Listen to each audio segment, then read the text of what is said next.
to her. I'm glad to be here. Thank you all for coming. Sure. You should wear that color every day. Nice to meet you in person. Thank you. Yeah, heard wonderful things about you. Okay, well. Sure that- One of the things that you want to see happen is you want to have the decisions about how the educational process takes place, but you want those decisions, I think, and John thinks, as close to the classroom as possible.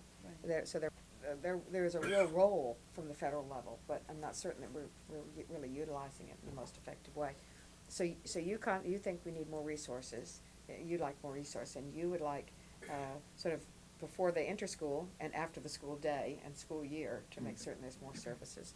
So what is it that what is your magic bullet? Well, I graduated in 1969, a couple of years before Yes. you. And I used an old Bragging manual. again, they're all beating me up.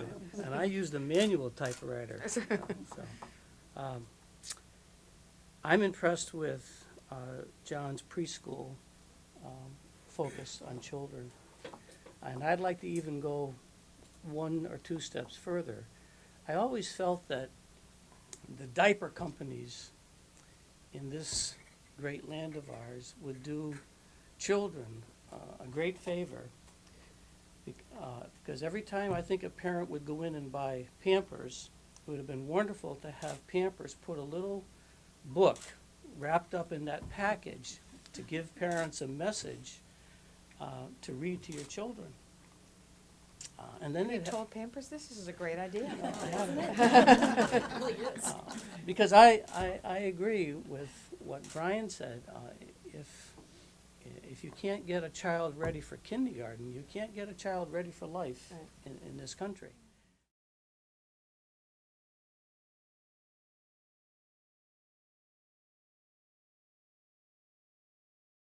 There are a lot of ways to accomplish this. What John talks about in here, and unless you know the backstory on it, when you try to do the whole, all of this stuff in a few pages, John wants to see community service programs in high schools.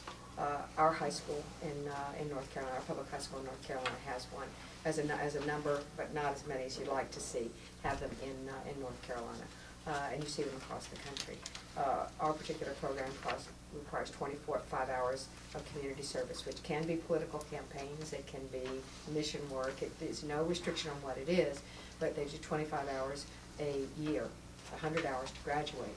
If you do not do your 100 hours, it's not that you don't get to be a sophomore, you just have to stay in a freshman homeroom. Which is probably the best penalty you can have to make certain they get it done. They're required. They do it. What we know about community service is that young people who do community service at an early age are more likely to graduate. They get better grades. They're more likely to vote, and they're more likely to participate in community service as adults.